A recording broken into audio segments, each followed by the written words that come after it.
ریاست فیصلہ کرے قومی مفاد زیادہ اہم ہے یا نون لیگ کا؟ پرہم جدوجہد کرنا چاہتا ہوں ورنہ زرداری کا بیٹا مرتضیٰ کا بھانجا ہوں، ایسا نہ ہو میرا اعتماد بھی اٹھ جائے۔ بلاول بھٹو کا مظفر آباد میں جارحانہ خطاب۔ آزاد کشمیر انتخابات میں دھاندلی کا الزام، کہا پیچھے ہٹیں گے نہ جھکیں گے، ووٹوں پر ڈاکہ ڈالنے والوں کو نہیں چھوڑوں گا۔ اور بلاول بھول گئے آزاد کشمیر میں حکومت کس کی ہے، الزامات کشمیری عوام کے مینڈیٹ کی توہین ہے۔ رات 9 بجے تک دھاندلی کا کوئی شور نہیں تھا، احسن اقبال کی پریس کانفرنس، کہا گلگت بلتستان میں جیتے تو شفاف الیکشن، کشمیر میں ہار جائے تو دھاندلی، تضاد پر مبنی سیاست کو چھوڑ کر میچور سیاستدان بنے۔ رانا ثناءاللہ کہتے ہیں آزاد کشمیر کے انتخابات صاف، شفاف اور قابل اعتبار، کسی جگہ پر اگر پی پی کو اعتراض ہے تو پٹیشن دائر کرے۔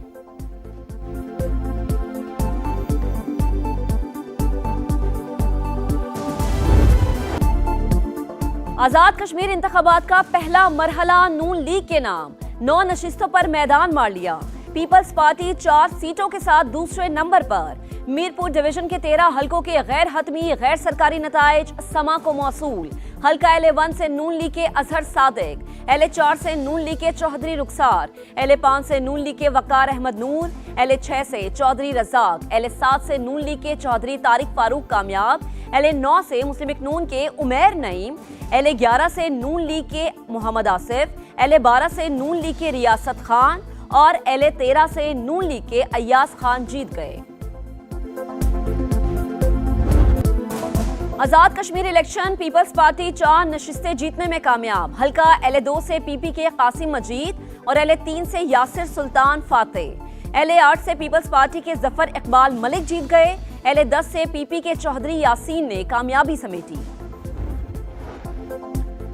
آزاد کشمیر الیکشن کے پہلے مرحلے میں نون لیگ کو واضح برتری، وزیر اعظم کو مبارکباد، کہا نواز شریف کی قیادت میں مسلم لیگ نون نے انتہائی کامیاب انتخابی مہم چلائی، انتخابات میں سیاسی جماعتوں نے بھرپور حصہ لیا، عوام اگلے مرحلے میں بھی اسی جوش و خروش سے حصہ لے کر جمہوری عمل کو کامیاب بنائے۔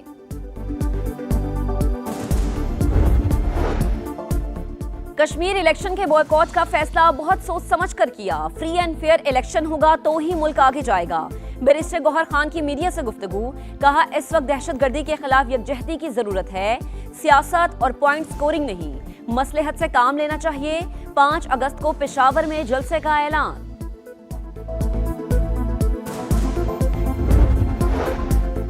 کالعدم ایکشن کمیٹی کے غیر مسلح ہونے کے نام نہاد دعوے بے نقاب، رینجرز اور پولیس کے ایک جوان کو مارنے پر 1 کروڑ انعامی رقم، گرفتار کارندے زہیب خالد کے ہوش ربا انکشافات، مسلح شرپسند عناصر کو متعدد ہتھیاروں کے ساتھ ویڈیو میں دیکھا جا سکتا ہے، سرغنہ کی جانب سے کارندوں کو جدید M4 رائفل دی گئی، گرفتار شرپسندوں سے امریکی ساختہ رائفل برآمد، انتشاری کمیٹی کے ایکس ہینڈل پر مودی کی زبان کا استعمال، کشمیریوں کے ہیرو سردار ابراہیم اور سردار قیوم کو غدار قرار دے دیا۔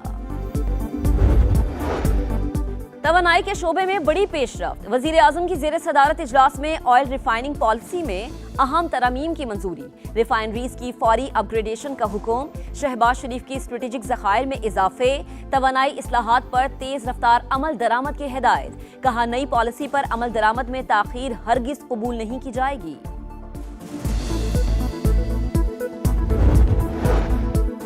پاکستان اور کویت کے تعلقات کو مزید مضبوط بنانے کا عزم، کویتی وزیر خارجہ 2 روزہ سرکاری دورے پر آج اسلام آباد پہنچیں گے، دونوں ممالک کے درمیان وفود کی سطح پر مذاکرات ہوں گے، 2 طرفہ تعلقات، علاقائی اور عالمی امور پر تبادلہ خیال کیا جائے گا۔ You can't bribe them, you got to beat them, and we're beating the hell out of them. We'll see how it turns out. We're having good talks. So we'll see what happens. I think there's a good chance that something could happen. And if it does, good. If it doesn't, we go back to doing what we were doing 2 days ago.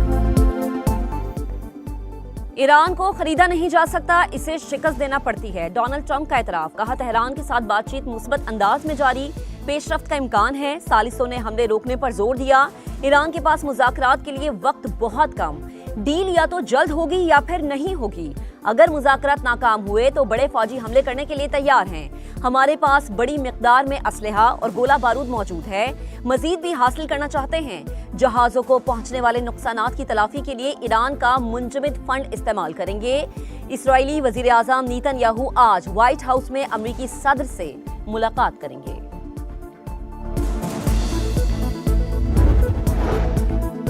Iran مذاکرات کے لیے تیار ہے، کسی بھی خطرے کا بھرپور انداز میں دفاع کریں گے۔ ایرانی نائب صدر محمد رضا عارف کی وارننگ، کہا جنگ کے دوران دشمن نے جان بوجھ کر ایرانی صنعتوں کو نشانہ بنایا۔ ایران کی حکمت عملی علاقائی اور بین الاقوامی شراکت داری کو فروغ دینا ہے۔ ایرانی وزیر خارجہ عباس عراقچی کا سعودی اور عمانی ہم منصب سے ٹیلی فونک رابطہ، آبنۂ ہرمز اور خطے میں امن و امان کی صورتحال پر بات چیت۔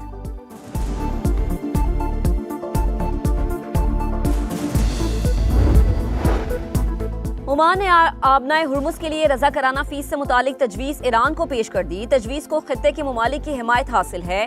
رائٹرز کا خلیجی حکام سے متعلق دعویٰ، آبنائے ہرمز پر صرف ایران کا واحد کنٹرول نہیں ہوگا، آبی گزرگاہ کا انتظام مشترکہ علاقائی نظام کے تحت کیا جائے گا۔ جہاز رانی، ماحولیات اور ریسکیو کے لیے رضاکارانہ فنڈ قائم کرنے کی بھی تجویز۔ عالمی مارکیٹ میں خام تیل کی قیمتیں 3 ہفتے کی کم ترین سطح پر۔ برنٹ کروڈ آئل مزید 2.07% سستا، قیمت $86.20 فی بیرل ہو گئی۔ امریکی خام تیل $80.90 فی بیرل پر آ گیا۔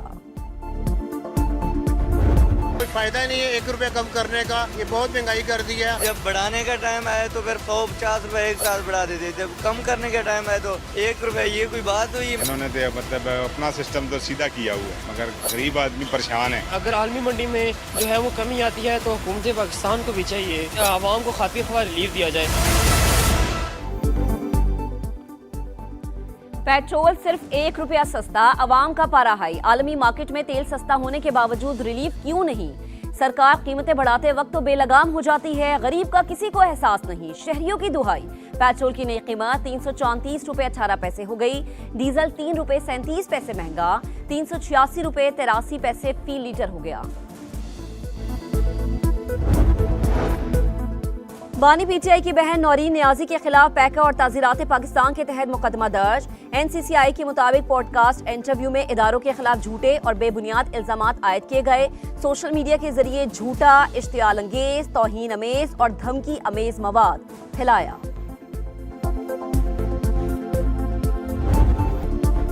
بھارت کی آبی جارحیت، پنجاب کے مختلف علاقوں میں سیلابی صورتحال، دریائے چناب میں ہیڈ تریمو کے مقام پر نچلے درجے کا سیلاب۔ جھنگ کی تحصیل 18 ہزاری میں منڈے سدلنگ روڈ کا پل بہنے سے مکینوں کو مشکلات۔ شیخوپورہ کی تحصیل فیروز والا میں نالا بھٹ کا بند ٹوٹ گیا، سیلابی پانی سے تباہی، سڑکوں پر 3 فیٹ پانی جمع، درجنوں آبادیاں متاثر، لوگ نقل مکانی پر مجبور۔ ریلوں کی وجہ سے گڈو، سکھر اور کوٹری بیراجوں پر پانی کی سطح میں مسلسل اضافہ۔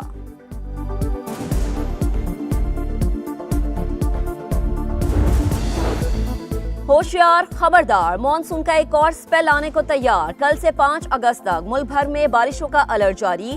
31 جولائی سے 2 اگست کے دوران کراچی میں بھی بادل برسنے کا امکان، شمالی اور بالائی علاقوں میں اربن فلڈنگ کا خدشہ۔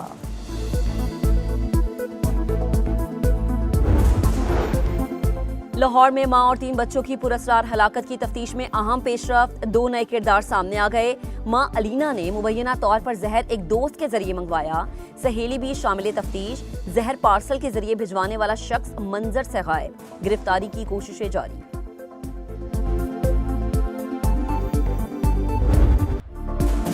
جاپان میں 7.1 شدت کا خوفناک زلزلہ، متعدد اموات، 50 سے زائد زخمی، درجنوں عمارتوں کو نقصان، شاپنگ مال تباہ، ٹرینیں پٹری سے اتر گئیں، تاریخی قلعے کی دیوار بھی گر گئی، پاور پلانٹ بند ہونے سے 48,000 افراد بجلی سے محروم، زیادہ نقصان صوبے کوماموتو میں ہوا، ہنگامی حالت نافذ، 7 صوبوں میں الرٹ جاری، زلزلے کے 61 آفٹر شاکس آ چکے۔